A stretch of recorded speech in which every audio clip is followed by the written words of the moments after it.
What's up, guys? Welcome to the Aussie Sim Commentator channel, and welcome to round number 3 of Season 3 2019 to the Kansas Speedway for the Output Racing League. It's a high, wide and handsome kind of a track, and it's definitely looking like it's shaping up to be that way already here in practice. Just having a quick little run through the field. We have Derek Myers currently sitting with the top time. Out of P2, we've got Jaron Sanchez, Matt Burgess in third, Joshua A. Dunham in fourth, a new person to the league, I do believe. Thomas Harmon in fifth, Jonathan Hernandez sixth, Travis Massier sitting in seventh, Brian Harris eighth, Jerry Glenn in ninth, Charles Becker 10th, Brandon C. Miller in 11th, Caleb Finn 12th, Frank Isaacson 13th, and Mark Penticuff in 14th position. So there's still plenty of room for improvement here in this track. So for now, what I think we might go ahead and do is jump into the car and have a little bit of a run with these guys in a pit party situation to see what it's like to drive around this track in a pack. So let's get onto that right now.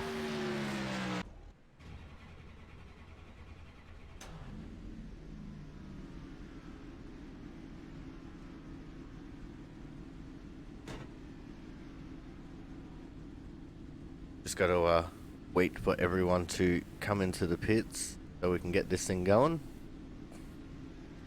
I'm going to make my way to the back of the line. Come on, get it turned around. They go the wrong way.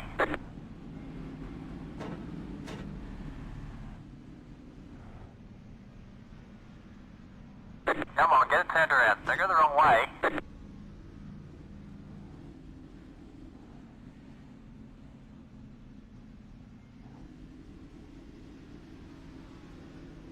Right, now we want to be at the very back of this thing.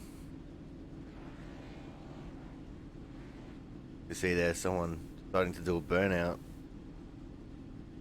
I think that was the 88 of Jonathan Hernandez.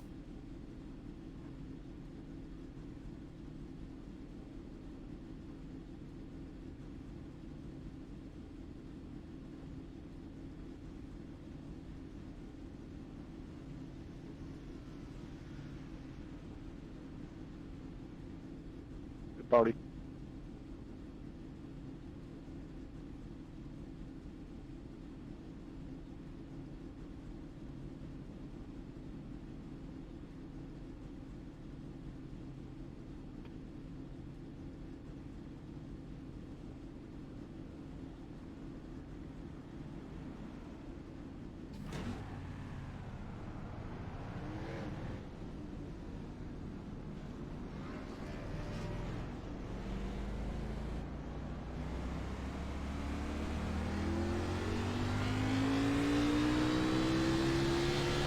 Alright, now we're just going to have to turn on the radio scanners to hear for when we are going green so we don't miss the start.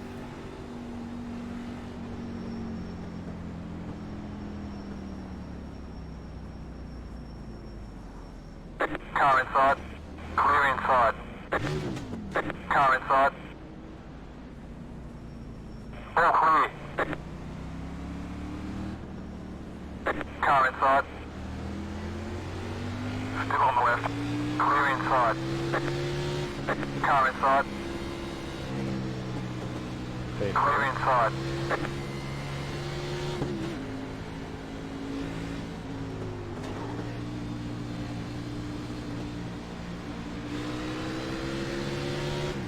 Alright, we're off and racing for the pit party.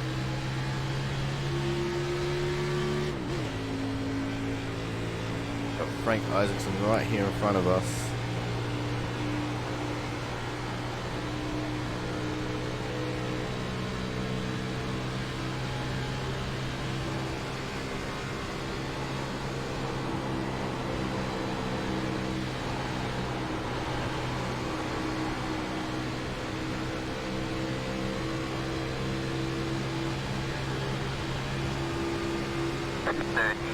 going to be hard for us to effect an overtake here.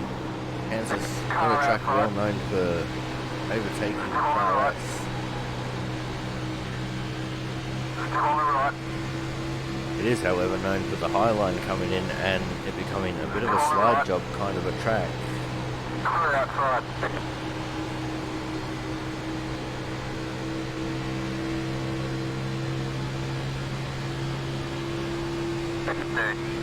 .038.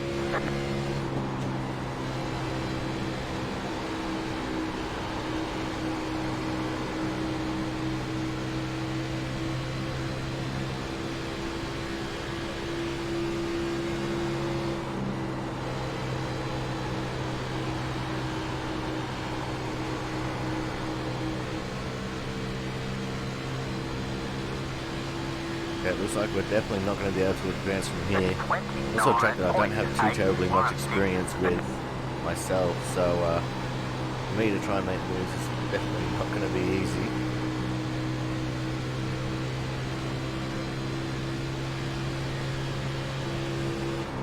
As we see Frank Isaacson just in front of us, just giving a little bit of a rub to the wall there going into turn 3. Looks like we've got some drama here just in front of us. Slow car up high. Jonathan Hernandez is involved. Looks like Mark Pentecoff was involved as well. I'm not sure, but I think Caleb Finn might have been involved.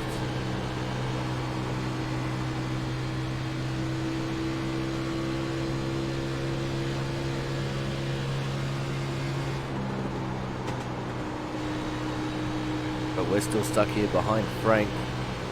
So we're going to go and do a pit entry simulation here to show you what it's like to try and get onto the pit lane at this track. Not terribly easy at all. Ooh, just like navigating turn 2 on old tyres.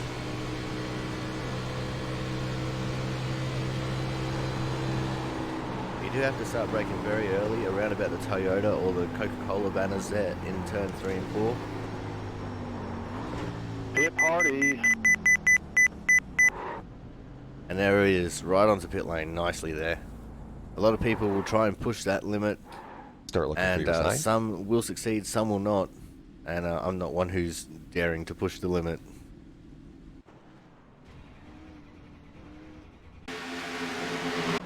As now we return to the on-track action.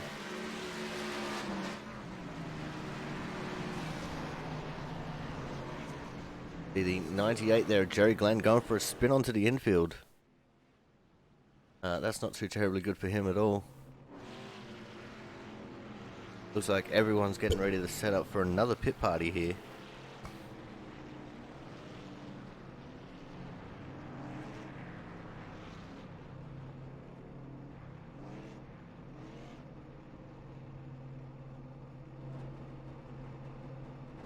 Like everyone trying to right in close to the front of the line there. You can see some people are even ghosting through other people, because that's how badly they want to lead off the pit party, I guess.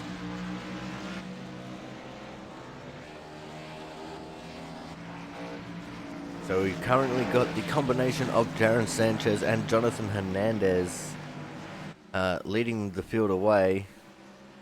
Would that be Jaron Hernandez or would it be Jonathan Sanchez? Looks like they've finally gotten themselves separated.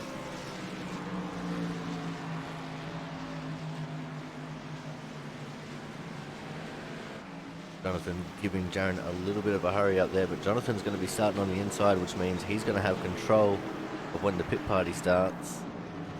Although he's just relinquished that to the 95 of Caleb Finn. The theoretical pace car is in, the field is bunched up, and they're off and racing. And have a look at the outside line now. I'm pretty sure that is the 12 of Matt Burgess, just absolutely standing on the throttle and driving around everyone. Oh, we've got a bit of trouble there in the middle. Jerry Glenn, and I think that was Derek Myers coming into contact. Jerry going around. It looks like we had some more action with the 24 of Frank Isaacson and the 13 of Travis Massier as well, coming off of turn 2.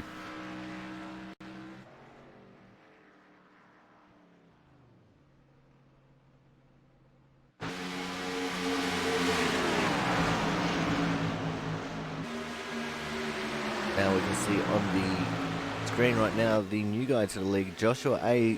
Durham, in the 72 car, working his way on the inside of Caleb Finn, right up on the tail of the 88 of Jonathan Hernandez and the 4 of Jaron Sanchez.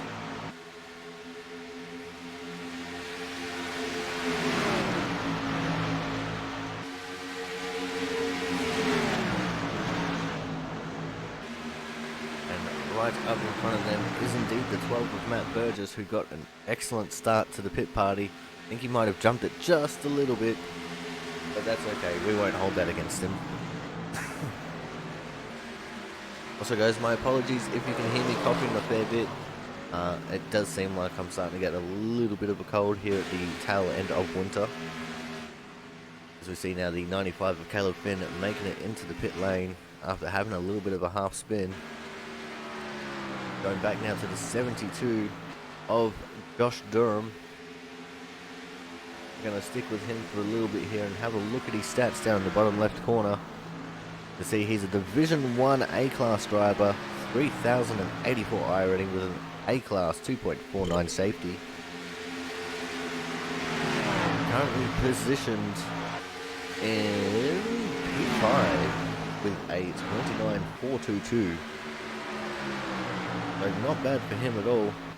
And he is from Michigan.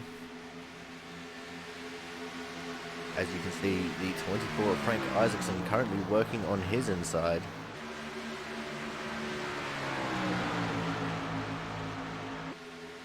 As we're going to go back to our anyone and everyone kind of coverage here. At the moment, it's just sticking here with Josh and Frank. Now we move up to the 4 and the 12. That's Jaron Sanchez and Matt Burgess.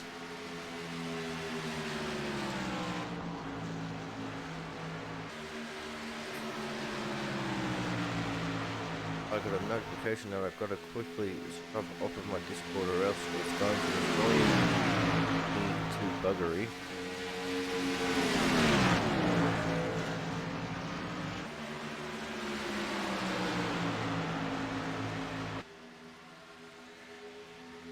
Frank Isaacson has now bought his way into this battle between the 4 and the 12.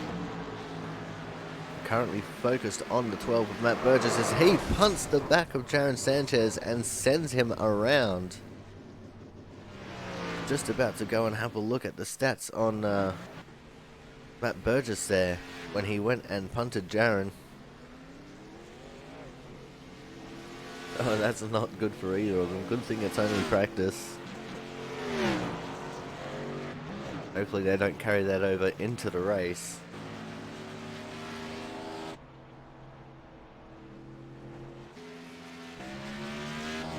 Now iRacing is trying to decide who it wants to focus on, and the driver that we got to focus on is the 95 of Caleb Finn, just currently making his way back out onto the track. Caleb Finn is a 1973 I rating driver with an A-Class 2.52 safety rating. Currently positioned in 11th in the standings so far. Hopefully we can see some big things out of Caleb in this race. He's been very slowly improving. He's been very gradually improving on his skills here racing with us, and each week it seems like he's coming back just that little bit stronger each and every single time. So it'll be great to see Caleb doing well here.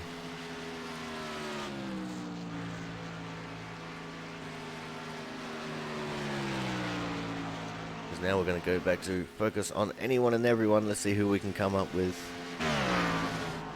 And we have the 98 of Jerry Glenn. Jerry, a very accomplished racer here in the Output Racing League. Currently positioned P11 though, so Jerry's got a lot of improvement that he must do. Just behind Jerry is the 12 of Matt Burgess, who's just gotten into the to the wall. I mean, he exits at turn 4 there.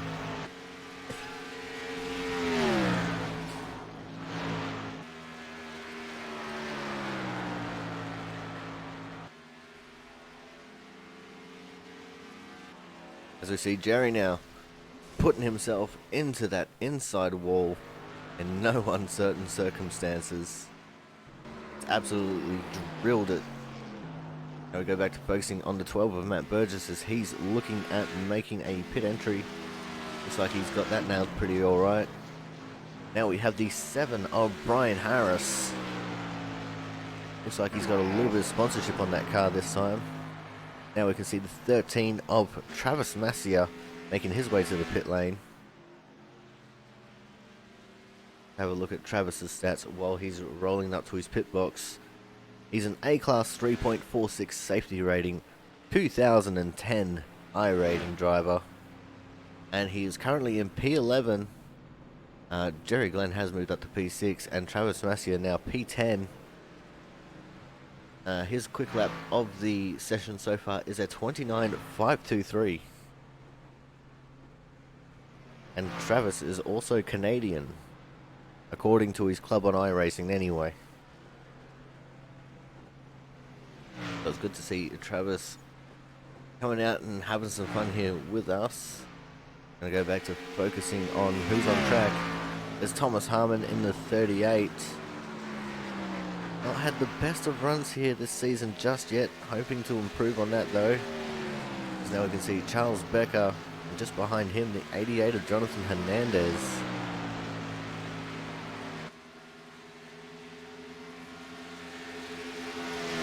Charles is usually a bit of a surprise packet.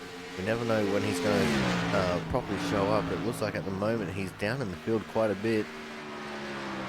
Jonathan Hernandez currently in P9. So he's down on time a little bit, but he could be sandbagging and not wanting to show off what he can do with this setup.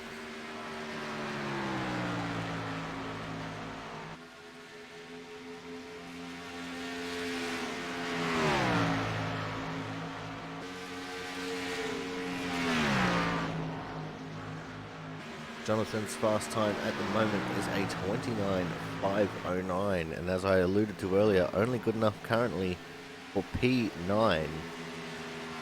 Just one in front of Travis Massier and one behind Thomas Harmon.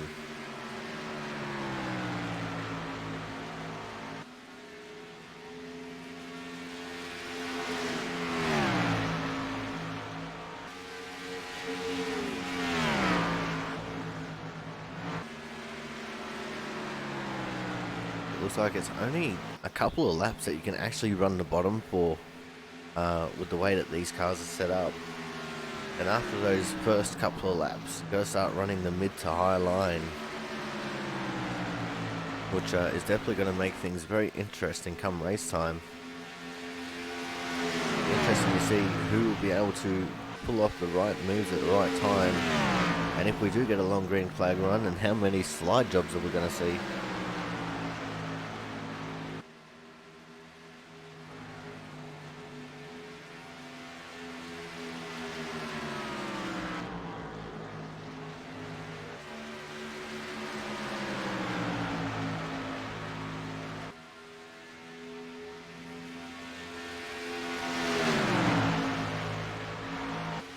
We see Jonathan now looming on the back of Charles Becker. Jonathan opting for the low line there. Charles is slightly higher. And Jonathan gets the run down the low side. Takes that track position away from Charles Becker.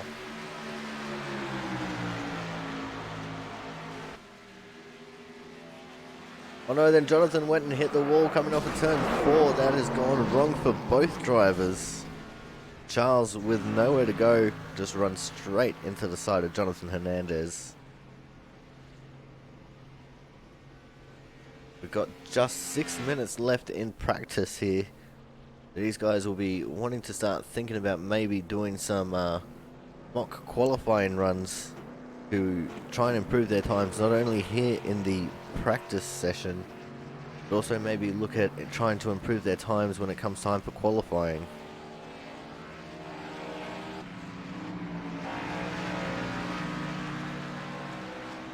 We see the 72 of Joshua Durham coming out. Justin Patello in the 20, also making an appearance tonight.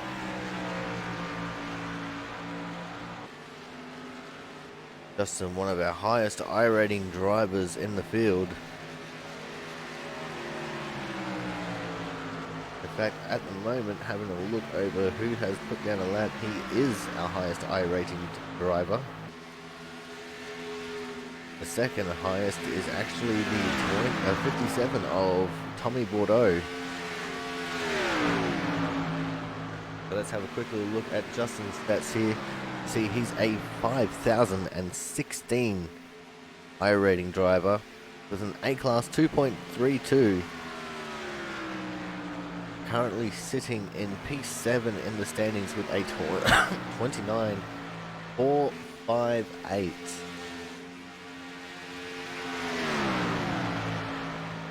Just behind Justin here is Gerald West, last week's winner. Gerald been absolutely dominating so far, but does not look like he's having too much luck this time though. Only managing P5 at the moment.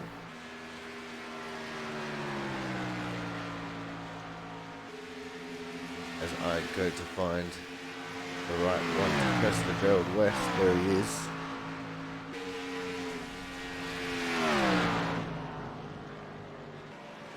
Gerald West's best time at the moment is only a 29.327.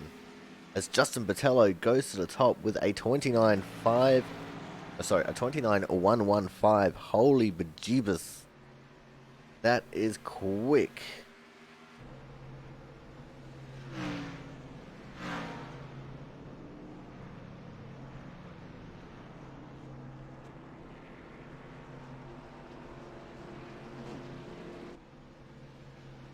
Derek Myers currently P2, Matt Burgess 3, Jaron Sanchez 4th, and Tommy Bordeaux 5th.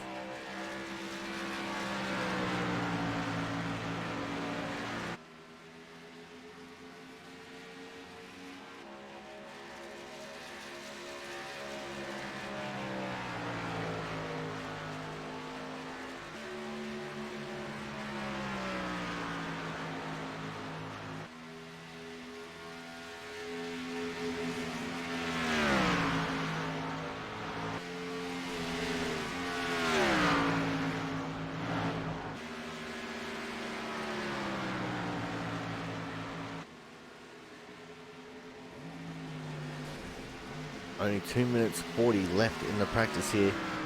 Fairly shortly we're going to go off for an ad break while these guys are going to go away with qualifying. And we'll have to wait and see how things go as we see the 12 and the 88 having a little bit of a mischief here. I think this is in turns 1 and 2. Let's go back and see if we can see what's happened to these guys.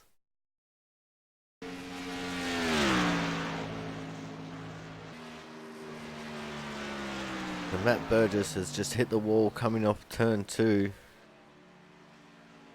Goes down to the apron on the infield.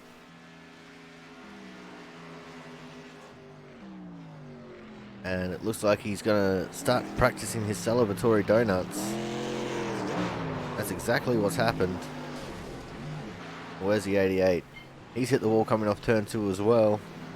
He's walked it down the track and he's lined up Matt and just absolutely punted him. Both of them losing their engines instantaneously. Oh, that was an almighty crunch.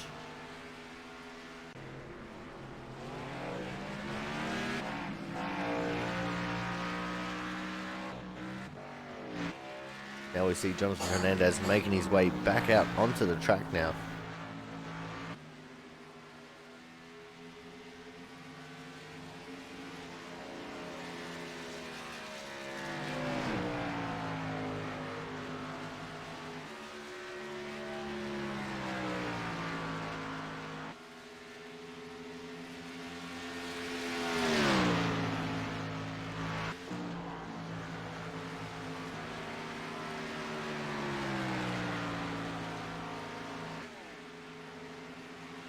Now we can see Brian Beach on the screen as well.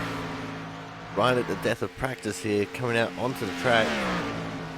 currently situated in the 10th position. Jonathan Hernandez still all the way down in 11th. With only half a minute, if that, left in this practice session. We're going to have to take off very shortly for the qualifying session to begin. Guys, make sure you stick around. We're going to go to an ad break right now. I know it's the same old video that we've always shown, but it's great filler, if we're completely honest, as we see Jonathan Hernandez giving a little bit of a hurry up to the 16 there of Charles Becker. Alright guys, we're going to stick around. Stick around, going to go to qualifying, and then when we come back, the cars should be just about ready to get onto the grid.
Alrighty guys, we're going to have to cut this short here. It's time for us to get gridded up, ready to go. On the pole is going to be the 20 car of Justin Botello. On his outside it will be the 38 of Thomas Harmon. And out of P3 will be the 54 of Derek Myers. P4 will be the 12 of Matt Burgess. P5 the 72 of Joshua Durham. P6 will be the 16 of Charles Becker. P7 will be the 18 of Brian Beach. P9 will be the 98 of Jerry Glenn. P9 will be the 4 of Jaron Sanchez. P10 will be the 88 of Jonathan Hernandez. P11 will be Travis Massio in the 13 car. On his outside in P12 will be Chris Champeau in the 2 car. 42 of Logan Lansford will line up in 13th. Frank Isaacson in the 24 out of 14th. Tommy Bordeaux in the 57 car will be out of 15th. Caleb Finn in the 95 out of 16th. Brandon Miller in the 22 out of 17th position. Mark Pentecoff in the 5 car will be out of 18th. Brian Harris in the 7 car will be out of 19th. 20th position will be the 78 of Brian Pizzakemi. And last but not least, starting off the very back, will be the 85 of Gerald West, the last person to not register a time. Everyone who has registered a time will be in the running for the Hard Charger Award. So that means that only Gerald West is not going to be able to win it. As we go back to the front of the field now, we're starting to roll. As the drivers are going to start getting hyped up to start this race.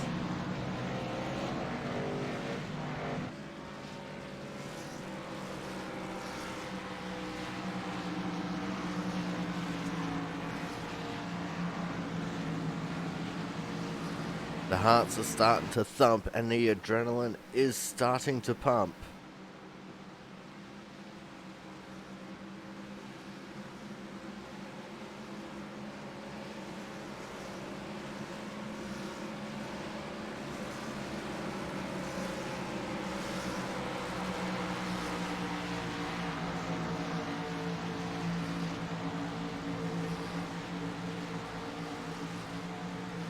Drivers are probably in deep conversation with their crew chiefs right now, and it's mostly probably going to be to the form of, let's say, 3 Hail Marys and pass the ammunition. As we get ready to go, the pace car is in.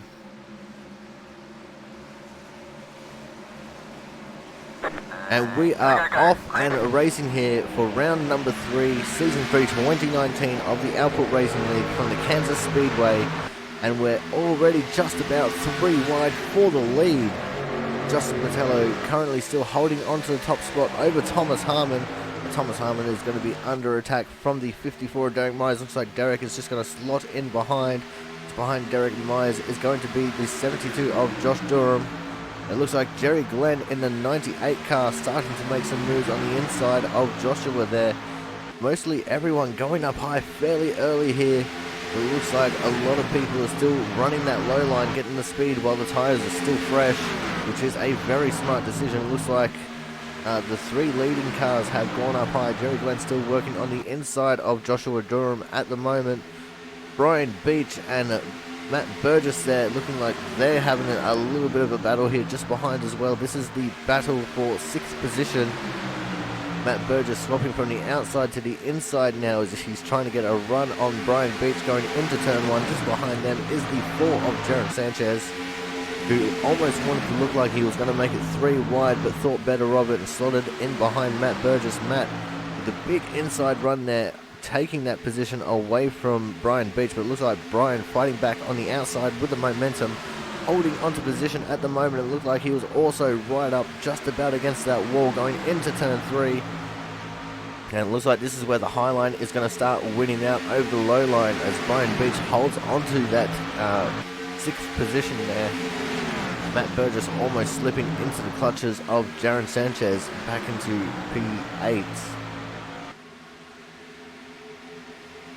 So now that we've gotten those first couple of laps out the way, let's have a look at who we got up front. It's still Justin Botello, and he's starting to build quite a bit of a gap over the second place Thomas Harmon, who is himself building a bit of a gap over the third place Derek Myers. Got about 0.4 of a second back to Thomas, and then another 0.5 after that to Derek Myers in third position. Justin, who I would imagine has been doing a lot of the official racing already so far this week, will be vastly experienced with running that higher line, with Darlington being such a high line kind of a track. And we've got the safety car out. And I think... Oh wow, we have a big wreck here indeed. Let's go back and see if we can have a look at what's happened. Got Matt Burgess and Jaron Sanchez here battling it out. Remember, this was for the 6th position. Oh, and it started early. People going into the wall and everyone else following them, and it's just a chain reaction accident. Oh, even Brandon Miller copped a little bit of it at the end there. Let's see what happened to Brandon.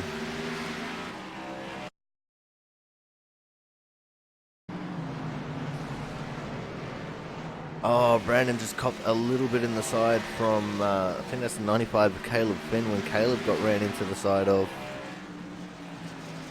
Oh, so that's a lot of cars out of this race right there already.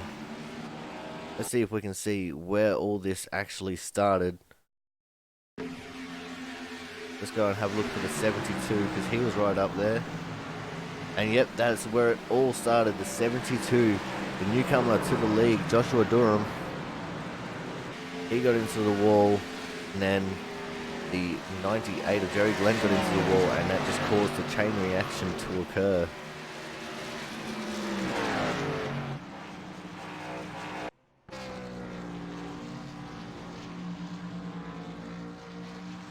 Looks like our leader at the moment is going to be the 7 of Brian Harris, who has elected to not pit at this time. Right behind him is the 5 of Mark Penticuff. As we see some of the cars coming out of the pit lane now. A lot of cars that are going to be spending a lot longer in the pits at the moment.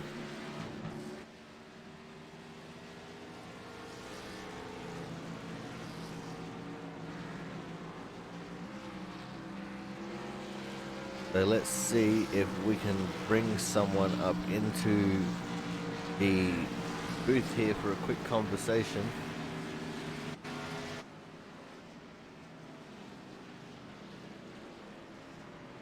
Let's see if we can actually get the league newcomer into the conversation here. We're still on 2 to go at the moment.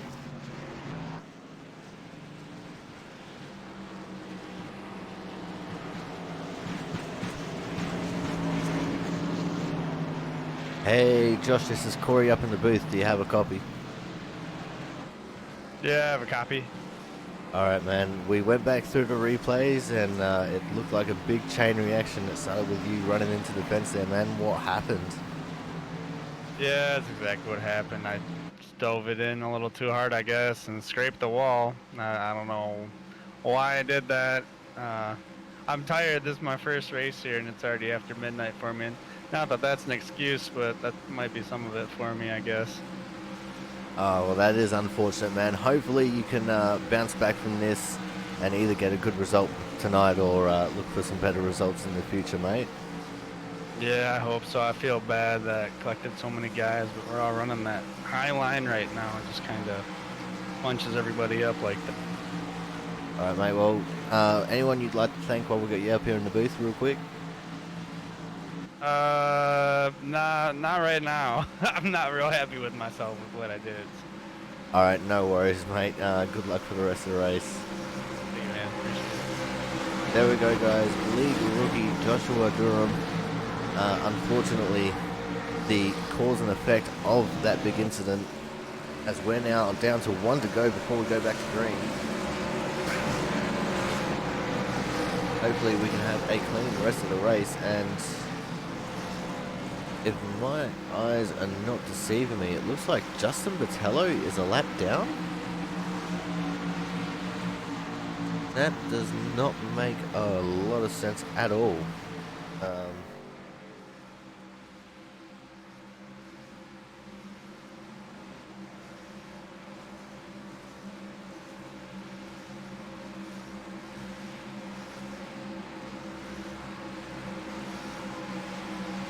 Gonna have to do a little bit of investigation into that one. As the field has gotten themselves all sorted out and ready to go, we've got Charles Becker off the pole, Thomas Harmon on his outside. Well actually no, Charles Becker's starting on the outside.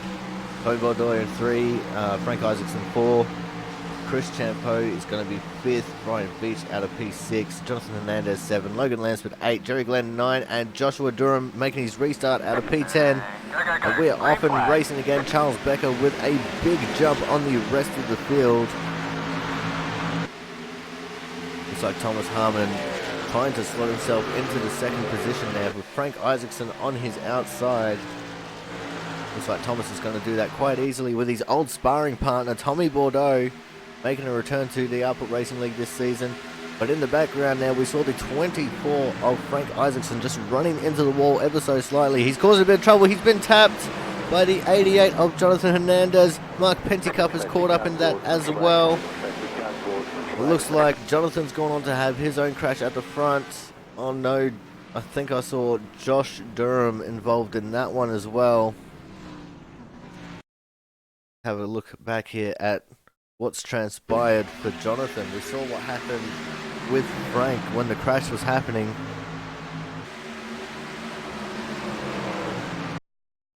So Jonathan then came down into the 4 of Jaron Sanchez, and he's gone for a big slide. The 54 Derek Myers gave the 72 of Josh Durham a little bit of a hurry up there, which is not going to work out for either of them. Caleb Finn caught up again.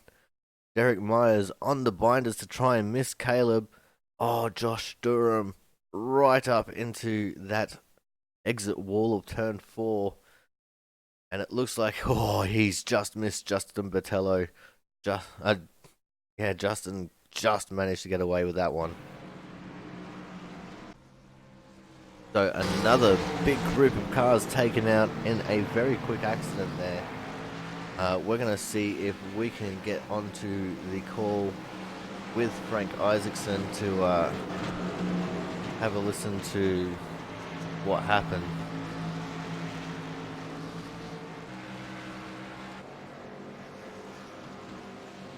Hey Frank, it's Corey up in the booth. Do you have a copy? Yeah, go ahead. Alright mate, so we've seen the replays and we're not going to say what we saw happened yet. What happened from your perspective? From my point of view, it just felt like I got tapped from behind. Oh, that's pretty much what we saw too. It looked like you got the wall coming off of turn 2 as well, which would have stunted your momentum a bit. Can you confirm or deny that claim? Yeah, I would have to confirm that. Alrighty. Well, that's all we needed to know. Thank you very much, Frank. Anyone you'd like to thank while we got you up here in the booth? Just everybody that runs this league. I'm having a blast. Alright, no worries. Thank you very much, Frank. Good luck for the rest of the race. Hopefully you can get a better result than what's going on right now. Thank you. Thank you. Alright guys, so that was the 24 of Frank Isaacson with the Autism Spinks paint job. Very noble cause indeed. Glad to have him a part of the league. Coming up next, we're going to actually drag Jonathan Hernandez down here as well to get his opinion on what's happened. Hey, Jonathan, Corey up in the booth. How you doing, man? Better days. Alright, so we've had a chat to Frank. We've seen what we've seen. What's happened in your opinion? I mean, I was there, he came down, and nothing I could do with that twice, you know, not just from that, the first incident as well. Alrighty, man. Well, thank you very much for your time. Anyone you'd like to thank while we got you up in the booth real quickly before we go one to go? I like to think my team, putting on a fast car, just sad couldn't come up with the outcome that we want. Alrighty, no worries, man, and good luck for the rest of the race, and hopefully we're speaking to you in a much more positive light later on. 10-4. Alright guys, so that was the 88 of Jonathan Hernandez, saying it as it is. We see Frank going back into the pits now. And we are now on 1 lap to green.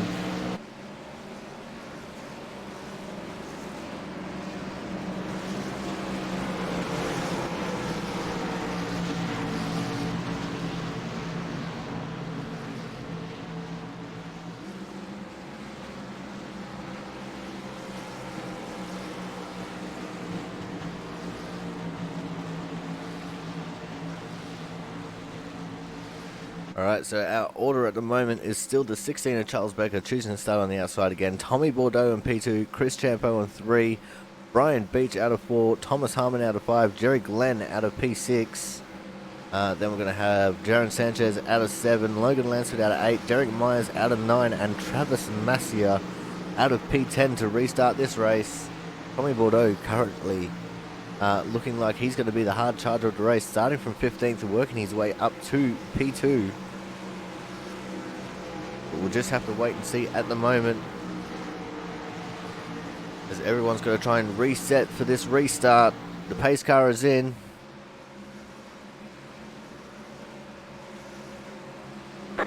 And we are underway again.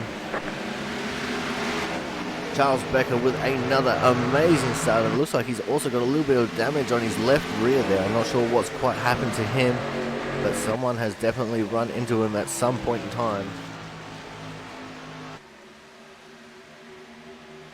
Looks like Brian Beach has slotted himself into 3rd position there. Tommy Bordeaux is up into P2. Have a look to see where Chris Champeau is at. He's still in the 4th position there. It looks like things are starting to get a little bit wild and crazy here, deeper in the field. Let's go and have a look at the 4 of Jaron Sanchez, who is on the inside of Derek Myers and Logan Lansford.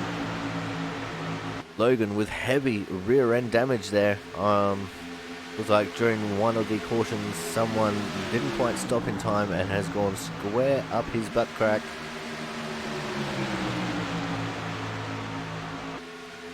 As we are now working on lap 17 of 100. So we're almost at the quarter-way mark in this race, and we've already had a couple of quick cautions that have absolutely devastated the field. 15 cars left on the lead lap, and got 2 cars that are multiple laps down, and it looks like about 4 cars that are actually out of the race. Also, a little bit of news there about the 20 of Justin Botello, who is carving his way through the field at the moment. He was a lap down at the last restart because he actually lost connection. Experimenting with those multiverses quite a little bit there, and he lost a lap due to that. But it looks like he's back on the lead lap now, being the first car 1 lap down and not getting himself involved in the incident that just occurred. And he is now working his way back up into the top 10. In fact, he's worked his way into about P9. This is an amazing effort.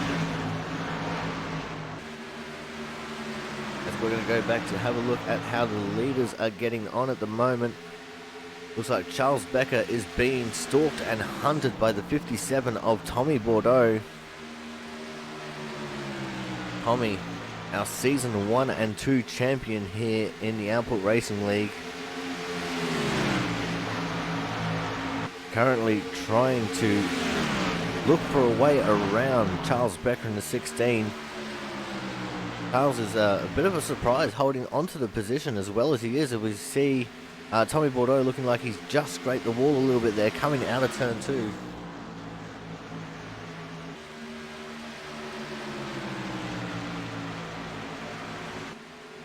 And I think we have a car pretty severely off the pace, but at the moment that's not going to be our worry because we can see a big battle here forming.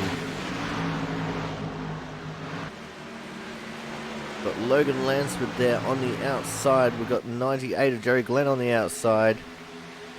Got Justin Botello on the inside there, who was just slotted up behind the two of Chris Champeau. Brian Harris trying to look for an inside move on Justin Botello now. Jaron Sanchez right in the back, waiting to pounce if one of them makes a mistake. As we see Justin now trying to look for a way around the outside of Chris Champeau. Chris blocks off the move very quickly there just before the start of the turn, meaning that Justin has to try and look for a way around the inside instead of the outside. Doesn't look like he could quite get it done that time. The momentum just too strong on that outside lane. Justin going back to the outside in 3 and 4, try and gain some momentum again to have another run at him in turn 1. Looks like we've got another battle forming just up ahead between the 38 and the 18. And it even looks like the 54 of Derek Myers trying to get into this. That's Brian Beach and Thomas Harmon just in front of him, respectively. And it looks like Thomas is absolutely hounding the bumper of Brian Beach there. If he got any closer, he'd be able to smell what fuel mixture he was using. Brian Beach going for the slightly lower line to Thomas Harmon right up near the wall. Thomas does have the overlap now. He is wheel to wheel with Brian Beach right now as they go into turn 1. Thomas with the preferred line. And it looks like he's using that momentum to get the overtake made on Brian Beach. Brian Beach now starting to slip down. He's got a train of cars there on his outside, just looking to overtake him as they go around the inside line. Is really not one that'll work out, and he's come up into the track, into the 42 of Logan Lansford. Logan managing to hold on to it. Looked like he got a little bit loose there for just a quick second, but manages to hold on without spinning out. Incredible driving there by Logan. And we see the 98 of Jerry Glenn actually getting into the wall. We're 3 wide through turns 1 and 2 as Justin Botello goes around Jerry Glenn in the 98, which also prevented Justin from getting a move on the 18 of Brian Beach because he had to check up. So Brian Beach holding on to the 7th position right now, 6th position, with Justin Botello in 7th. Justin pounding the bumper of Brian Beach now. Brian cutting off the move around the outside for Justin as they were going into turn 1. These guys are fighting very close, as we can see the severely damaged car of Gerald West there on the inside of the track. These guys are just about to pass him. It was very unfortunate for Gerald. He's the 2 on the trot winner, and he is currently 3 laps down and falling. You do have to complete a certain amount of race distance to actually earn your points this season as well. You can't get struck out in an early crash and still expect to receive points. So Gerald just trying to finish this race by any means necessary. As we see now, the 18 of Brian Beach gaining a little bit of a gap over Justin Botello. I think the tyres have started to equalise out, so Justin no longer has any kind of an advantage over Brian, except maybe just pure skill. As we see Justin now making a look to the inside of Brian Beach coming off of turn 2. That's not a move we've seen before. Justin is there at his quarter panel. They're wheel to wheel going into turn 3. Will Justin be able to slide up and take the line? No, he cannot. They're still wheel to wheel as they come across the line this time by. Justin trying everything he can to try and get a move done, slotting back in behind Brian Beach there on the entry to turn 1. At the moment, we're going to go back to having a quick little look at our leaders, and it looks like Charles Becker has been overtaken by the 57 of Tommy Bordeaux. We missed when that happened. It looks like Charles has lost a bit of momentum now. I think he might have caught the wall on the exit of turn 2, allowing Tommy Bordeaux to get the move made on him. And now Thomas Harmon looking to try and make a move on the inside of Charles Becker as well as they're going through turns 1 and 2.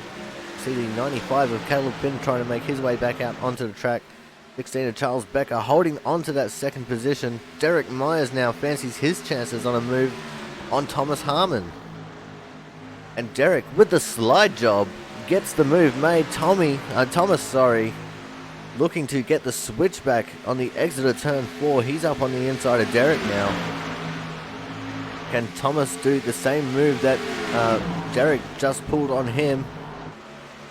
It doesn't look like he could quite get cleared there, as we started to lose Thomas a little bit from this space-time dimension, and Thomas is now going to slot in just behind Derek Myers. That's Tommy Bordeaux first, Charles Becker second, Derek Myers in third, and Thomas Harmon now currently P4. These guys are on the absolute limit of grip right now as they're running around this track. Looks like the leaders are going to start encountering some lap traffic very shortly here in the form of the 22 of Brandon Miller, who very smartly gets down onto the apron on the back straight so the leaders can pass him safely. And as we see that, the 16 of Charles Becker was just under attack by the 54 Derek Myers with a huge slide job. Derek holding onto that position now as Charles Becker trying to make a move back on him on the inside to turn one.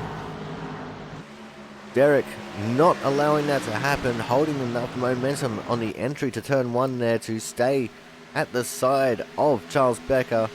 And this means that Charles Becker is also going to be under attack by the 38 of Thomas Harmon very shortly if he's not careful. There is a gap that he could slot up into, but it's going to be dangerous, and it looks like he's missed his opportunity. Thomas Harmon fills that gap very quickly, and Charles Becker has now dropped all the way back down to P4. But the battle is not over yet for the second position between the 38 and the 54. 38 of Thomas Harmon still right there on Derek's bumper. In fact, let's go and have a look out of Derek's bumper to see what's going on behind him here.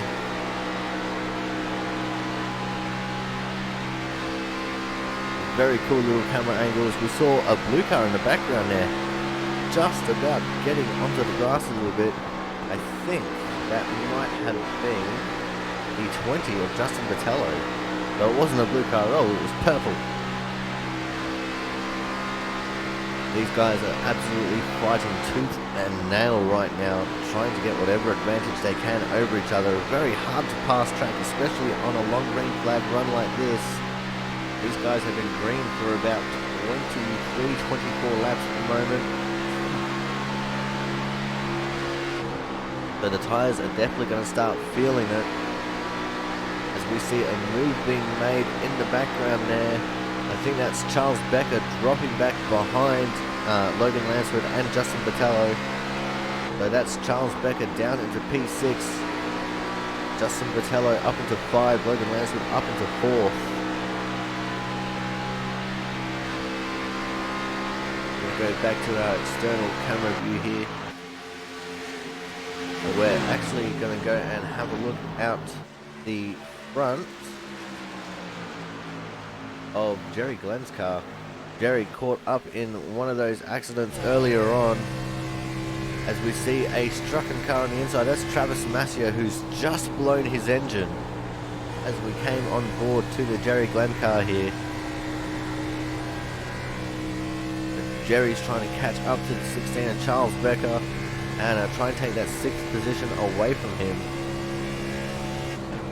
I love the gyro cam because it gives us the opportunity to have a look at the angle of the cars as they're going through the corners. You can see just how much banking there really is. Because a lot of tracks with the external camera views, it's quite a bit deceiving, and even with some of the onboard views, it can be quite a bit deceiving to look at. But you really get a true sense of it when you have a look at the gyro cam. The gyro cam is always set to be straight up and down no matter what.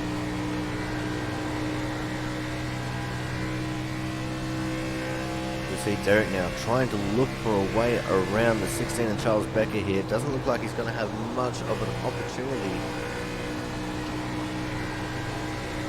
Still going to attempt to try and make a move here somewhere. He's just got to pick the right time and place to do it. A good decision would be trying to get on the outside of him for turn 1. As we see, we've got a slower car just up ahead here. So we're going to jump out of this view. And it is the 38 of Thomas Harmon who's dropped off the pace.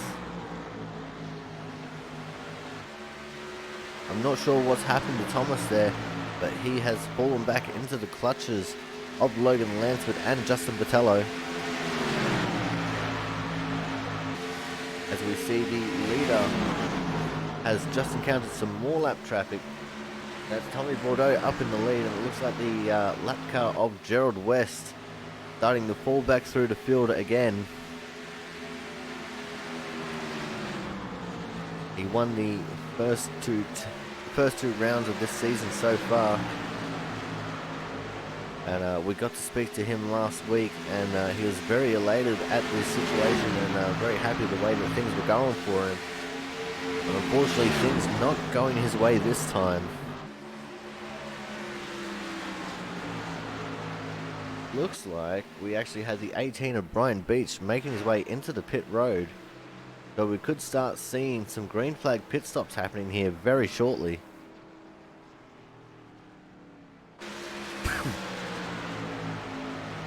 As we're going to go back to focusing on our leader right now, Tommy Bordeaux in the 57 car. Tommy getting up into the wall very slightly there in turns 1 and 2.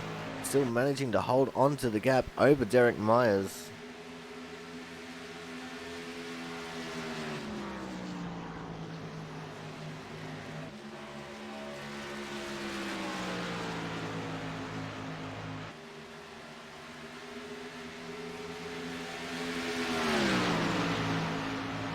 These guys are running in about the 31-second range, and to put that into perspective, ladies and gentlemen, that is a full 1.5 seconds off of their quick times right now. So that's how the tyre fall off has happened. We're 1.5 seconds slower than these guys at their absolute fastest. The fast time of the last lap was actually done by Charles Becker at a 30.966.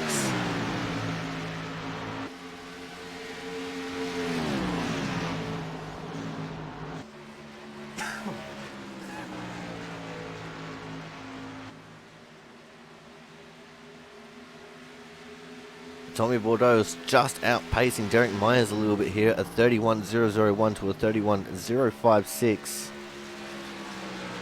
So it could prove to be a little bit interesting here. And Brian Beach, with his brand new fresh tyres, even though he is 1 lap down, he has just set the fastest time for the last lap at a 29.827.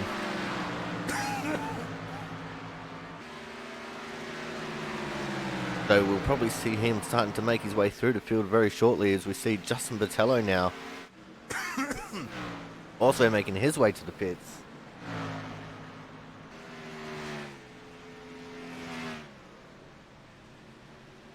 Justin with a nice stop into his box there.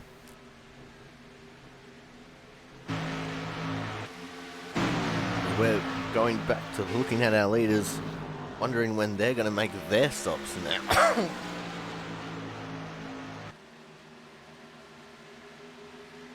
As we're almost halfway through this race. Again, my apologies for the coughing, guys. I am a little bit sick.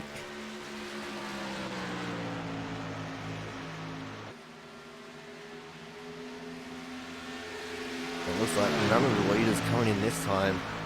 Even though Tommy Bordeaux has 42 laps on his tyres, refusing to come into the pits, but is it really going to be worth it if he keeps looking like he's running into the wall in turn 1 and 2 there? It could just be a little bit of net code on my end because, you know, super beaut, awesome Australian interwebs. And we've got a caution flag. I think this one was for Charles Becker. He is spun out on the exit of turn 2. Go back and have a look at what's happened to Charles. Charles gets up into the fence, gets loose. Oh, he's overcorrected and come up into Jerry Glenn. So Jerry, another accident that was not his fault that he's been involved in. Oh no, that is horrible for Jerry Glenn.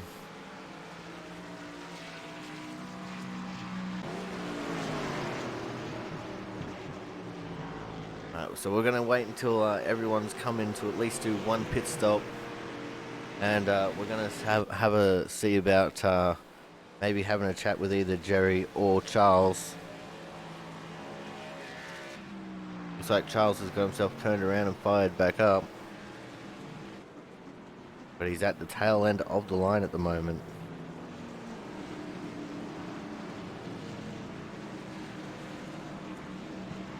See Jerry now making his way into the pits.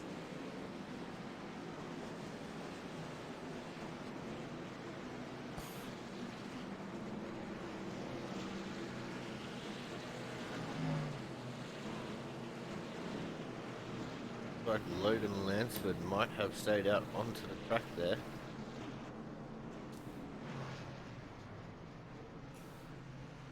Trying to get the bonus points for leading the lap.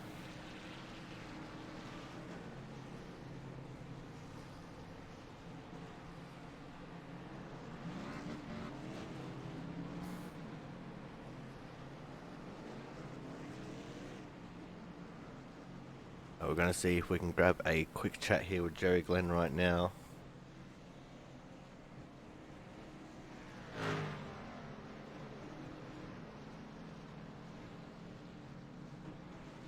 Hey Jerry, Corey up in the booth. Do you have a copy, man? Yeah, I got you, Corey.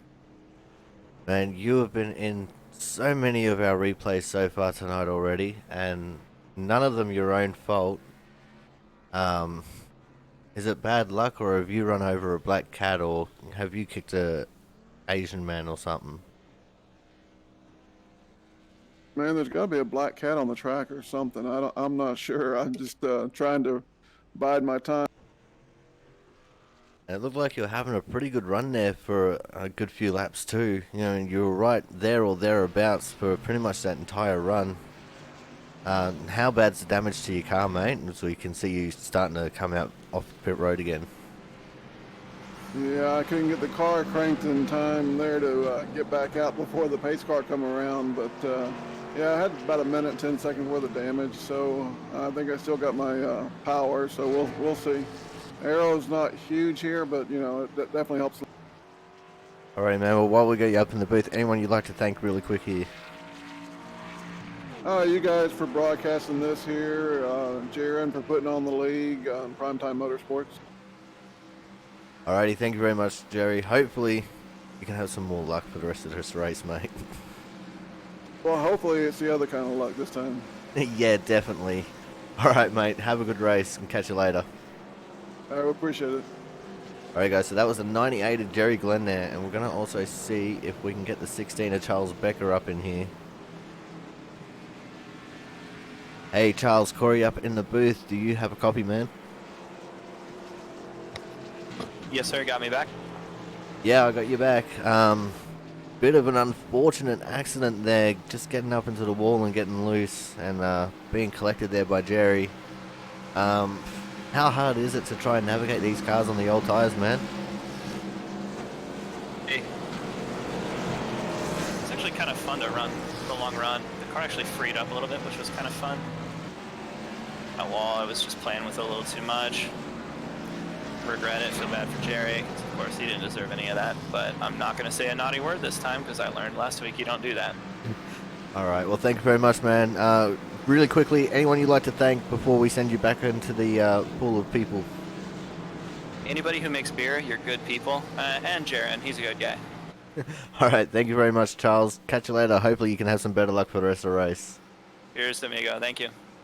Alright, guys, so that was the 16 of Charles Becker really quickly there. Definitely learned his lesson from last week, as I'm struggling to throw him back into the pool. There he is. He's gone now.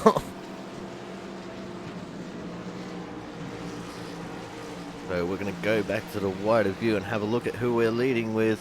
We've got Derek Myers off the pole, Tommy Bordeaux out of P2, Thomas Harmon 3, Jaron Sanchez 4, Brian Harris 5, Charles Becker in P6, Logan Lance with 7, Brian Pizzacchemi 8th, Justin Patello 9th, Chris Champo in 10th, and that is your top 10 and your lap up cars. So your lead lap cars. Everyone else is at least one lap down. As we are back underway, Derek Myers with a commanding lead off the restart.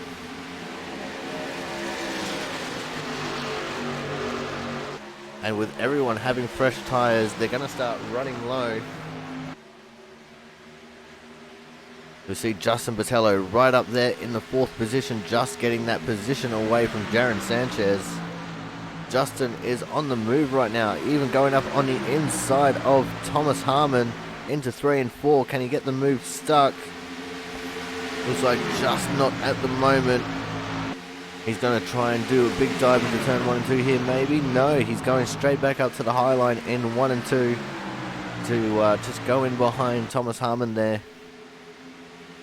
Justin Botello, after experimenting with the alternate dimensions and losing a lap, has made his way back up into the top 3, which is, actually no, sorry, just into the top 4, which is absolutely amazing to see.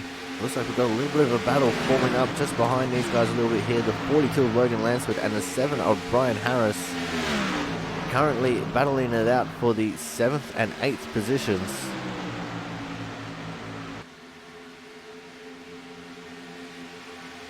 It looks like Logan is the winner in this situation, holding on to that position over Brian Harris.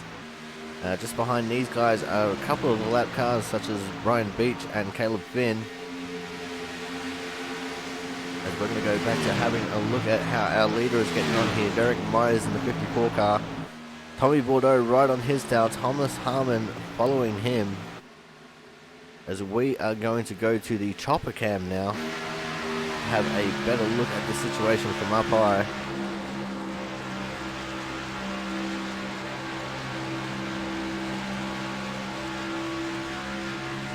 Looks like Derek has quite a bit of a gap here over Tommy right now. Having a look at my time on the scoring monitor, it looks like it's to the tune of about 0.3 of a second.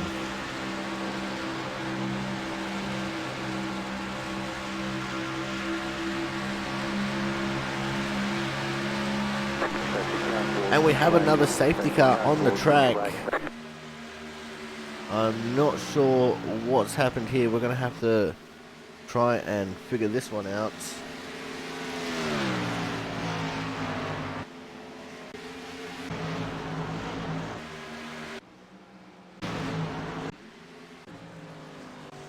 Doesn't look like we're going to get an answer to why the safety car is out this time.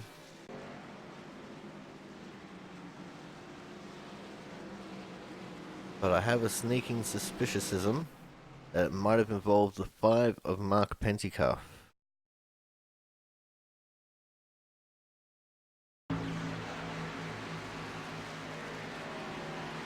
Let's have a look to see if we can see what's happened here.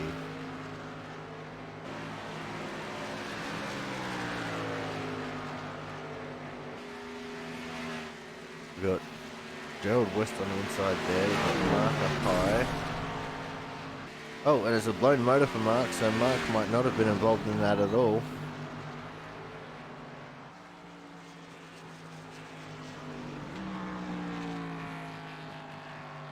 Unless he didn't make it all the way back around to the pit lane, which I don't think would have been the case.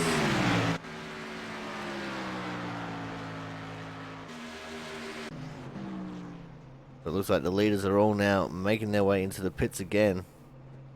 Ryan Beach should be the wave around car here, getting a lap back and becoming the 11th car on the lead lap. As we see everyone streaming out of the pits now. Looks like Tommy Bordeaux has lost a couple of positions on the pit lane here, at least one. Oh no, and Derek Myers letting the whole field through. He's gotten a penalty.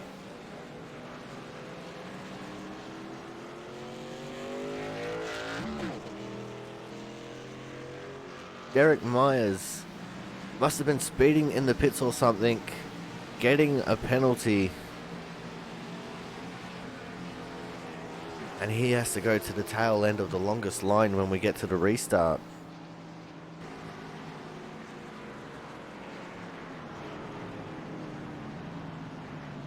So this is going to leave Thomas Harmon,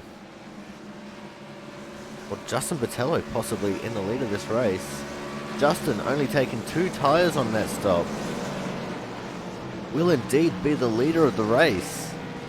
Thomas Harmon P2, Tommy Bordeaux 3, Jaron Sanchez out of 4th, Charles Becker 5th, Logan Lansford 6th, Brian Harris out of 7th, Chris Champeau out of 8th, 9th will be Derek Myers, 10th Brian Pizzakemi, And 11th, the last car on the lead lap, will be Brian Beach. That is, of course, if Jerry Glenn chooses to not go for the wave around. If he does go for the wave around, then he will be the 12th car on the lead lap.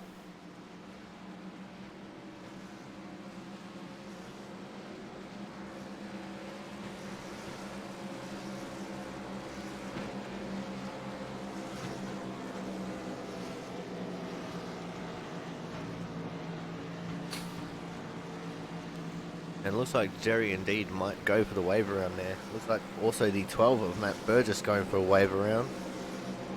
He is half the race down. He's 50 laps down and just trying to do whatever he can. It looks like we've also got the 22 of Brandon C. Miller there, 9 laps down.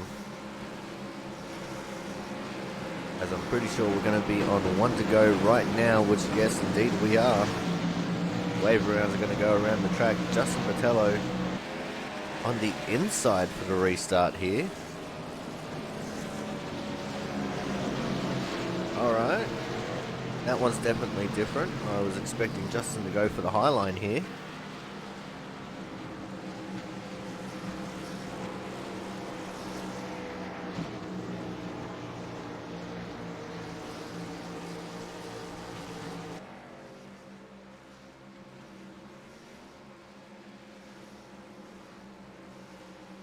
Field makes their way along the back straight. Now, in theory, all the cars should be able to make it to the end from here. It all just depends on who's got the confidence in their tyres to be able to make it that far. Tyre confidence will be a big thing heading into these final 40 laps.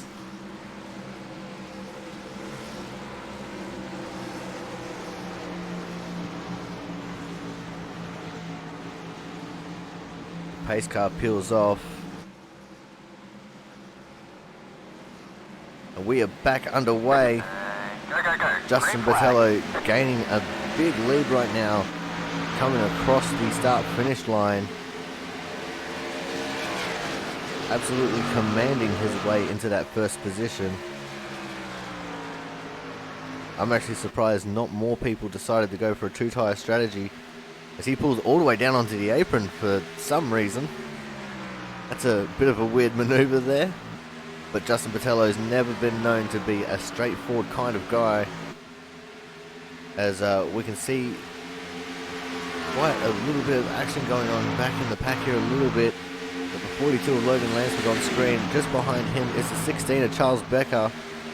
On the inside of the 16 of Charles Becker is the 2 of Chris Champeau. Chris managing to get that position away from Charles Becker. That's going to put him up into P6. Becker back into 8th. Heavens, sorry. Apparently I can't math.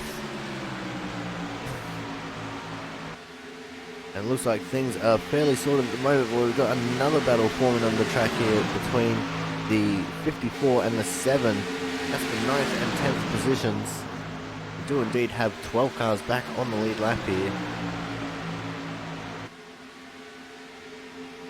It looks like things are starting to get a little bit tight and fast and furious here as we continue on to tick away the laps. A little bit of a battle forming just here with the 16, the 18 and the 54. That's Charles Becker, Brian Beach and Derek Myers. Derek trying to mitigate his pit road mistake and trying to gain as many positions as he can, while Brian Beach on the inside of Charles Becker. Does he slide up and take commanding position? He does.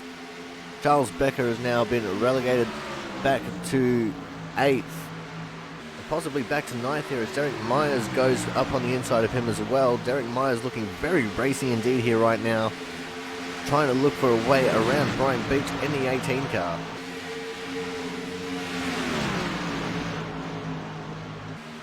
See if he can find a way around Brian in any way, shape or form.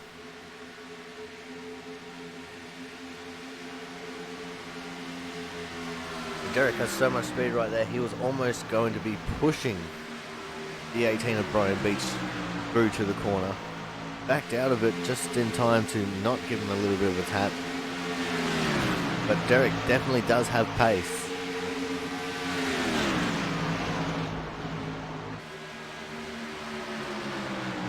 That was a lot of D words in a very short space of time.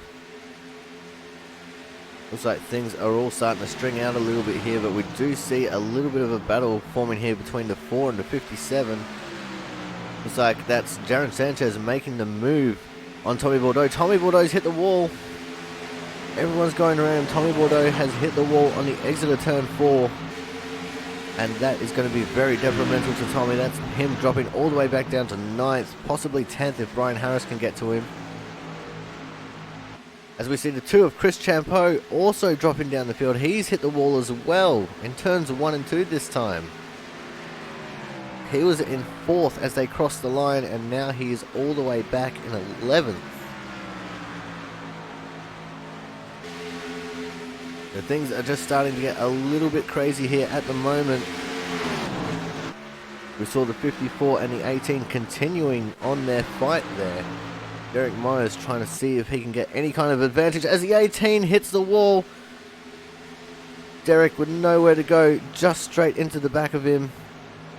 I'm not sure if Brian's hit with his nose or not, but that car looks very damaged indeed. See if we can get an outside view of his car here at all. We can see the front left is a little bit used up there.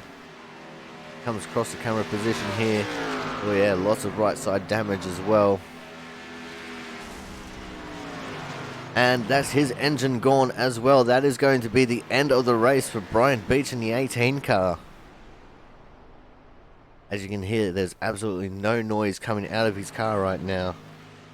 And he's going to pull it over on the back straight apron here and pull the pin. Justin Botello still up in the lead right now. Let's have a look at Derek's car here, see if there's any damage. Doesn't look like there is too terribly much damage here, but there's a battle going on in front of him between the 4 and the 24. That's Jaron Sanchez and Logan Lansford. Logan with the big inside run, going for the slide job. Couldn't quite get it pulled off. Darren with the momentum up high, just managing to hold on to the superior position right now. These guys are battling it out for P3 right now.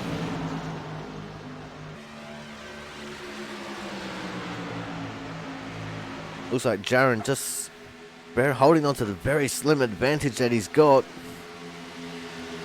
Logan looking at going for another slide job attempt here. Getting the big run up on the inside and managing to nail the slide job. That's going to drop Jaron back to 4th. But Jaron looking at getting the momentum up high in the front straight. Couldn't quite get it pulled off. Derek Myers now buying his way into this battle after being sent to the very back of the pack with that penalty that he got on pit road. Derek on the outside of Jaron trying to take that 4th position away and manages to do it as they're going along the back straight. That's Logan up into 3rd, Derek up into 4th, and Jaron relegated down to P5 with Charles Becker on his back, trying to get whatever advantage he can out of this. Oh, and it looked like in the background, Charles Becker hit the wall. He has, you could hear the different engine note when we went to him. He's down on revs at the moment after trying to recover from the wall hit. It looks like he's going to come under attack from Tommy Bordeaux here in just a second. Tommy Bordeaux just 0.4 of a second back behind him and closing.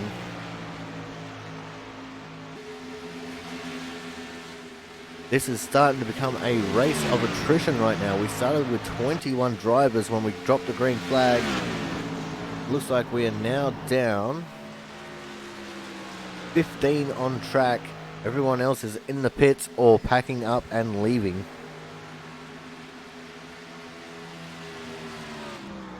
As we're going to go back and have a look at our leader now, Justin Botello, who has opened up a 0.8 of a second gap over Thomas Harmon in P2 there. Thomas Harmon himself has nearly 7 seconds over Logan Lansford in 3rd. Now that is an absolutely incredible gap that he's developed.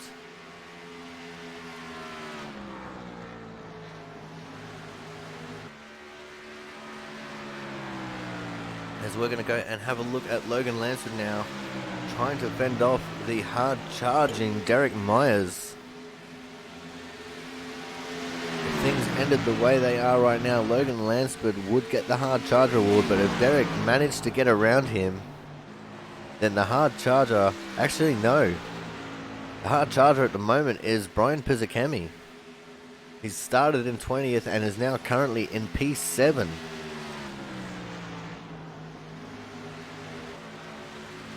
Looks like Logan has started to pull away from Derek here a little bit. Gaining just a half a second gap, but it's all that he needs right now. As we're getting ready to get into the last 20 laps of this race.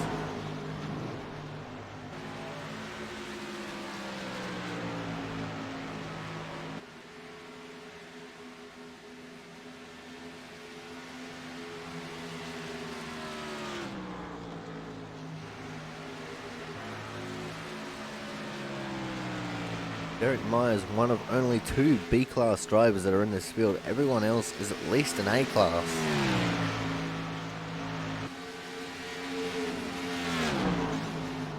We still only have 10 cars on the lead lap as Jerry Glenn has gone back to being a lap down.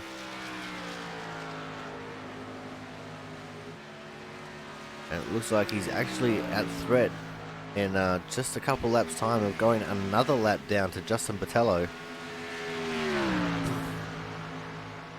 Justin only 4 seconds back behind him and closing rather quickly actually. Jerry's actually gone in for a pit stop, so he's cut this run in half and he's made a pit stop, got some fresh tyres onto it. See, he's overtaking there the 86 of Gerald West, 4 laps down in 13th.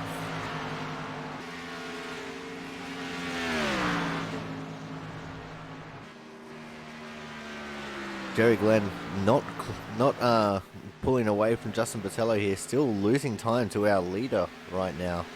Coming up to the back of Brandon Miller, who is down in 15th, 9 laps off the pace.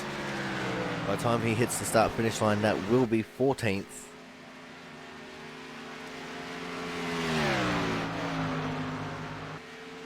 We're going to go back to having a look at our leader. It looks like Thomas Harmon has actually caught up to him quite a bit here. Thomas has brought that down to just 1/10 of a second of a gap between these two as they get around the lap car of Gerald West.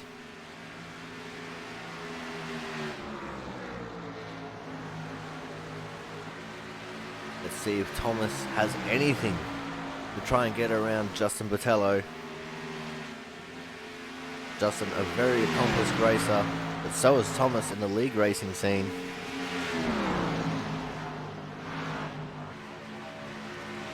It's all going to be on these two as we got 17 laps to go next time by at the line. About 17 and a half laps left as it stands.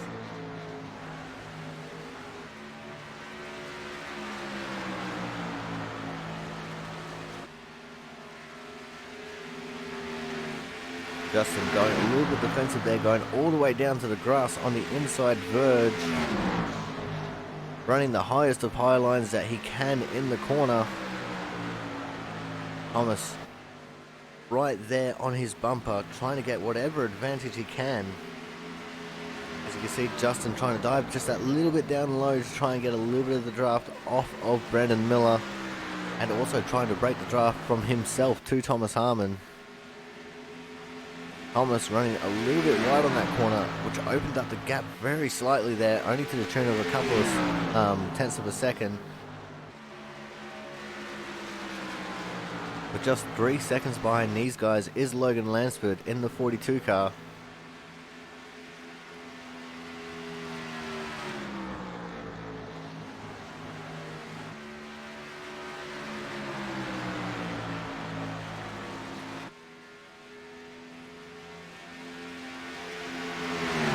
Justin's still managing to hold on right now. I'm going to go through the field a little bit here. Have a look at Justin Botello and his stats. 5,016 I rating with an A-Class 2.32. Just behind him, Thomas Harmon, who is looking ever menacing as the laps go on. 38.42 iRating with an A-Class 3.87. Currently sitting in third place is the 42 Logan Lansford, an 18.58 A-Class 1.7. So he's actually in the relegation zone for the end of the official season. Could be a B-Class license the next time we see him. Derek Myers in the 54, currently in fourth position still. He is a B-Class 1.56, 31.65 iRating. As you can see him just overtake the lap down car of Gerald West there. In fifth place currently, Jaron Sanchez, a 24.84 iRating with an A-Class 2.85 safety.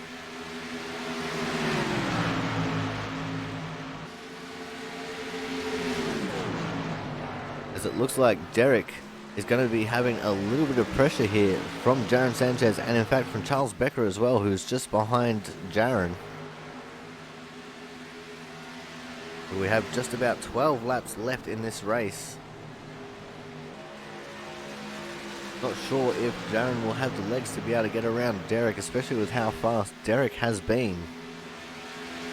But that damage could have affected Derek's car in a way where he would be good for a certain amount of laps and then the car will just go down the drain.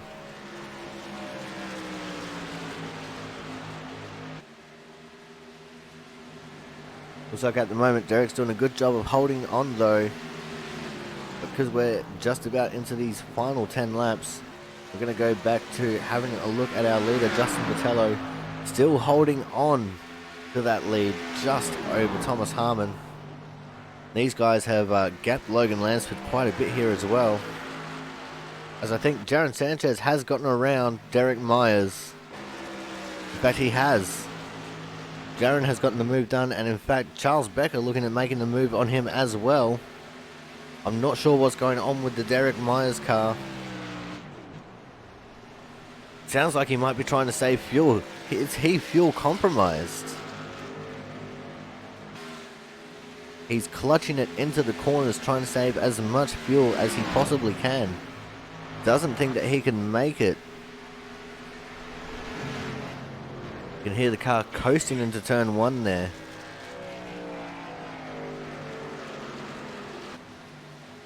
See the 78 of Brian Pizzicami looking at trying to make a move on Derek now for the 6th position. Derek not clutching it this time, trying to hold on in front of Brian Pizzicami. Does so at the moment. This is definitely going to make these final 9.5 laps interesting.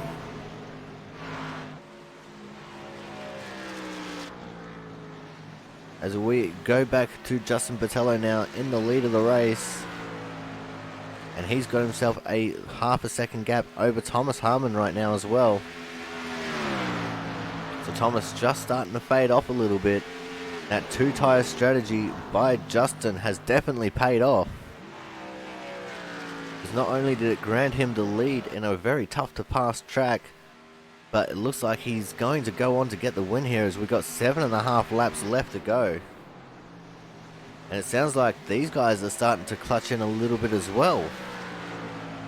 I definitely heard someone clutching in just now. Let's right on board with Justin to see if it's him.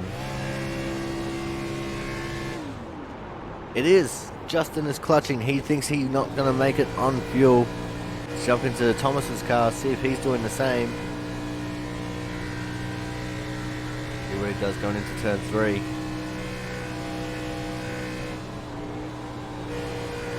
There was no clutch there. Let's see what Thomas does into turn 1.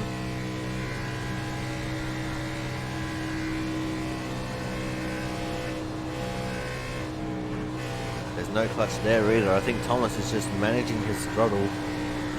Whereas we clearly heard Justin Botello clutch the car. See what he does going into turn 3. No clutch there. Oh wait, there it is. Very short clutch in the middle of the corner. Justin's being very smart about where he's clutching the car. We're going to go back to the outside view.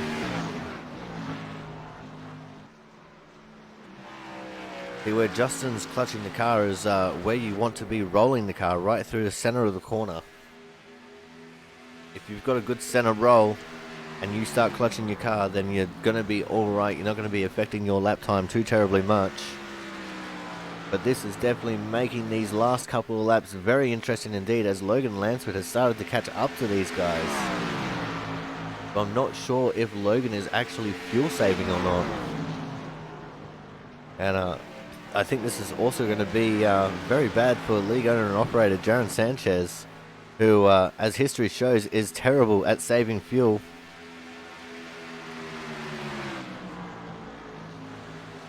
As our leaders still fighting it out while trying to fuel save a little bit. It sounds like they've given up on the fuel saving just for the moment to resume hostilities.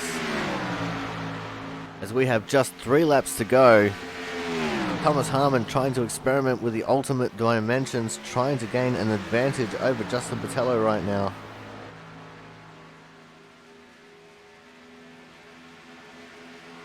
Can Justin hold on? Will Thomas prevail?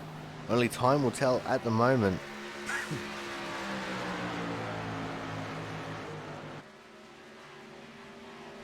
Oh, and Justin's made a mistake.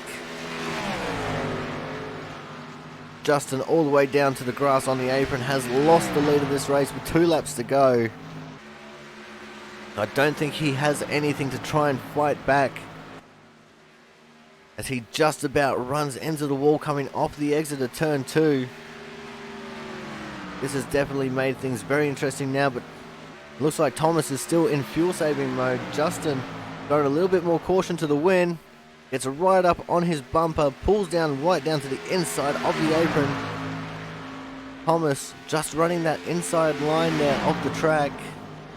Can Justin get the slide job to work? Not this time. Thomas too strong with the momentum up high. This is the last lap of the race. It's all to play for right here, right now. And it sounded like someone was coughing there. I think that's Justin. Justin's coughing. He's run out of fuel. Thomas Harmon is going to get the win. And Thomas is coughing, coming over the line as well. Thomas Harmon with the win. Justin Botello rolling across the line for P2. And Charles Becker making it 3rd place. I think Logan has run out of fuel as well. See if we can find Logan. Oh yeah, Logan has lost out big time. Looks like he might have run out of fuel on the back straight. And looks like he's going to finish in P9 there, after running great up in P3. So we're definitely not going to have a victory celebration of any kind here, but we do have a very interesting race that we got to try and unwrap here and divulge a little bit. So guys, we're going to go to a quick commercial break, and when we come back, we're going to have winner interviews.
guys, we are back, and we're going to kick things off here with the Hard Charger Award.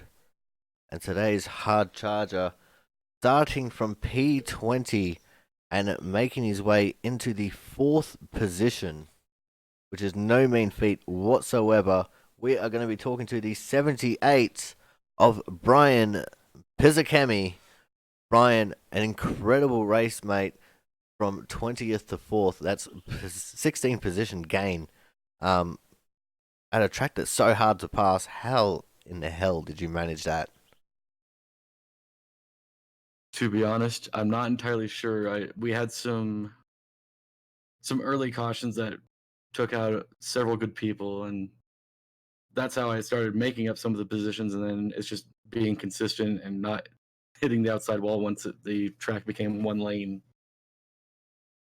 Alrighty, man. So let's talk about the difficulty of trying not to hit the wall, especially on the exits of 2 and 4, where we know stuff like that usually happens. How did you manage that throughout the race, especially given that we had a couple of quick cautions to begin with, and then that really long green flag run where everyone was starting to make green flag stops? The biggest thing that I found is just not overcharging the corner, just letting it roll and just getting back on the gas just slowly.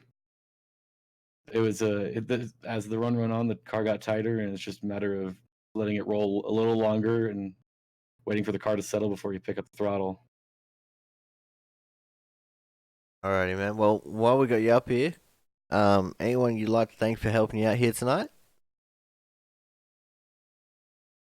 I'd like to thank Jaron for hosting a amazing league race as usual. Corey doing an amazing job in the booth as always. I'm so very flattered. Thank you so much. Alright, guys, so that is the 78 of Brian Pizzakemi, today's 4th place getter and the hard charger for the race. Congratulations again, mate, and hopefully we see you again next week. All right, thank you so much. Alright, guys, so that was Brian Pizzakemi there. Coming up next, a guy that we did get to speak throughout the broadcast, but not for the right reasons, but we definitely got him for the right reasons right now. We're going to be talking to the 16 of Charles Becker. Charles, did you think after the last time I spoke to you, you would come back and get yourself a 3rd position? That would be a no. When it turned into fuel mileage, I knew I had a little something I could work with.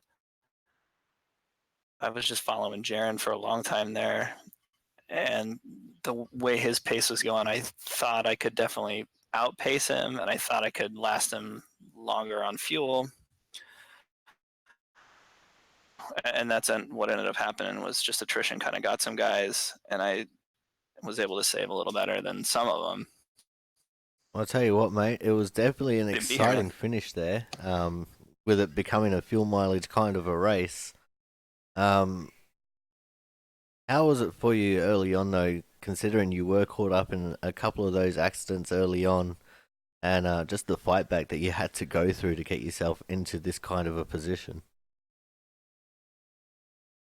You know, I made my own mess, right? Like the long run there where I got the wall and then collected Jerry, and again, sorry to Jerry for that. And then it was just a matter of kind of surviving the attrition, because a lot of good cars were not running at the end of that. And I mean, if I'm in the top 3, that a lot of talented guys are out for some reason, right? But I'm still happy to take a 3rd, and still happy to, you know, get some track position on gas mileage. Alrighty, awesome, man. Well, while we get you up in the booth, anyone you'd like to thank? Start with you. You're incredible. You're a great guy. Thanks to Jaron for hosting the league as always. And thanks to all these great guys we run with every week. This is a fun place to be. I'm glad to be a part of it. All right, well, thank you very much, and thank you for buttering up the commentator. I know he greatly appreciates it. All right, guys. Man. Alright guys, so that is the 16 of Charles Becker, today's third place getter. Hopefully we see you again next week and in a great position again, Charles. Thanks, man. Have a good night. You too. Alrighty guys, so now we're going to move on to our second place getter. And I tell you what, it's damn near impossible to try and get this guy into the interview room. Not as hard as what it was last week for Tommy Bordeaux, but definitely took us about 10 minutes to get him here, but he's finally here anyway. The most dominant force for most of the race, even going a lap down and coming back to lead the race for a good portion of time. We're talking about the 20 of Justin Botello. Justin, dude, what happened there at the end of the race? Coming to 2 to go, we just got loose, and I tried to burn more fuel to catch up to Thomas, and I burned too much and started sputtering on the back stretch, and it sucks, but good one for Thomas, man. He was fast. He had a good car. All right, now let's talk about what happened earlier on in the race. You started to experiment with some alternate dimensions and fell a lap down. What was it like for you trying to get that fight back to get yourself not only just back onto the lead lap, but back to the front of the pack? That was pretty tough. We went a lap down twice in that race. We had to come back from the pit road incident, and then we came back from the pitting under green, and then the yellow came out and came back to the lead. So that was pretty good. But just wish we had more fuel. I don't know how to do these races. I always get beat on fuel, and I got to figure out how to save a little bit better. So other than that, it was a good race. I'm glad Thomas won. He's a good guy, and good race. All right, man. Now let's talk about pit strategy late in the race. There, it's coming to about 57 laps into the race. About 43 to go. You go into the pits. You take 2 tires. Absolutely strategic genius on your part. But did you think maybe in your head there might have been some second thoughts about taking that and then choosing to restart on the inside line instead of the outside? The tire strategy was perfect. I think we had good speed there. The inside lane was the way to go, I think, on the restarts because for the first lap on the restart, if you're on the bottom the whole way, it's faster than the top. But other than that, I think if we just came back down again on the yellow or saved under the yellow, we would have been good on fuel. Came back to the field and we would have been okay. But there's all what you could have done and what you should have done. But good win for Thomas, and he deserved it. All right, well, thank you very much, Justin. Anyone you'd like to thank while we got you up here in the booth? Well, thank you for being a awesome commentator and being a great broadcaster. You are the man, Corey, and Jaron for being a great league owner and a great person. So What is it with everyone and buttering me up tonight? Oh, it's awesome. I love it. I want more of this. Alrighty, well, thank you very much, Justin. Congratulations on your P2, man, and hopefully we see you again next week. Oh, yeah, I'll be there. Bristol. It's Bristol, baby. Fuck yeah. Alrighty, thank you very much, Justin. See you next week, mate. See you, bye. Alrighty, now moving on, we got our champion for this race, last year's season champion. We're talking to the 38 of Thomas Harmon, the king of the fuel mileage tonight. How you doing, Thomas?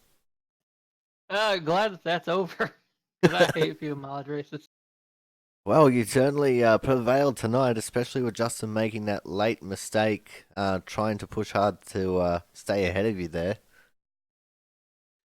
Yeah, I when I looked at my fuel gauge, I miscalculated it first, and started pushing, and that's when I caught up to J-Bo real fast there, and I was hoping at that point I could either draft him or make it look like I had enough and make him push it, which it looked like it did a little bit, but just got lucky with him getting loose and then me being able to scoot by him, and then me having just a tad bit more fuel than what he had. Yeah, and it was an incredible race that you and him were having. We listened into the cars a little bit, and he started to put the clutch in towards the end of the race, but we also noticed that you weren't clutching it as much as what he was. Were you just a little bit more comfortable with the way that you could naturally fuel save without clutching the car in? Yeah, I had to actually lift a whole lot, and a lot sooner than what I think he was, and I would just let the car roll through the corner and let it naturally slow itself down, and then I'd only get on the throttle about 50-60% in the corners and in the straights. But whenever I felt comfortable clutching it, I would definitely do that on corner entry, especially since the natural roll of the car would slow it down in this situation enough to make the corner. Alrighty, now let's talk about the race as a whole. It started out fairly stop-start, and then we had quite a bit of a green flag run, and it looked like some people were starting to consider the possibility of doing green flag stops. Before that caution came out, was that a thought that was going through your head as well? Yeah, I was debating on when to make my stop because I think we only had, maybe 3, 4, 5 laps of fuel left at that point. Um, and it was going to be a matter of getting into pit lane smoothly and how much time I would give up to the guys in front of me, Tommy and Derek, I think it was at that time. Well, yeah, it definitely looked like you were having quite a bit of fun there, racing against your old sparring partner, Tommy Bordeaux, a face that we rather missed last season, but definitely good seeing you and him mixing it up on track again. It's incredible to watch you two battling it out. What's your opinion on that? I like racing with Tommy. He's fast, he's clean, and if either one of us make a mistake, we'll both fess up. Either one of us will fess up to it, and we, get over it, move on, and I like racing with Tommy, and hope he likes racing with me too. All right, now next week we're heading to. Well, I'm gonna say the track where you're literally the most dominant of any series that I watch. How's the confidence levels coming from this win and going into next week at Bristol? Coming off a DRL win there last week, and then winning again tonight in ORL in this league, confidence is going to be pretty high. Uh, but I guess we'll see how the week goes, and hopefully keep my car clean next week and away with it. All right, man. Well, while we get you up in the booth, anyone you'd like to thank really quick here? Yeah, shout out to you for broadcasting it to all the fans and um, people that come in and watch, and to Jaron for putting on the league, and all the other admins for putting in time throughout the week to get these setups ready, and to all the competitors out there that show up every week and allow us to have fun. Alrighty, well, thank you very much, Thomas. Congratulations on your win again, man. And we'll see you next week at Bristol. Yep, I'll be there. Have a good one. Alright, guys, so that is going to end off this broadcast here today. Thank you guys for coming out. On behalf of myself, the league owner and operator, Jaron Sanchez, and the rest of the drivers and teams, thank you so much for coming and supporting us on this journey. And thank you for being so responsive on Twitch. We got 14 viewer average here tonight. We even got a raid and quite a few more follows. So thank you guys so much. Every follow really does help, and every set of eyeballs that we have watching the stream helps as well. Muchly appreciated, guys. And until next week at Bristol, this is me signing off now, and we'll see you guys next time.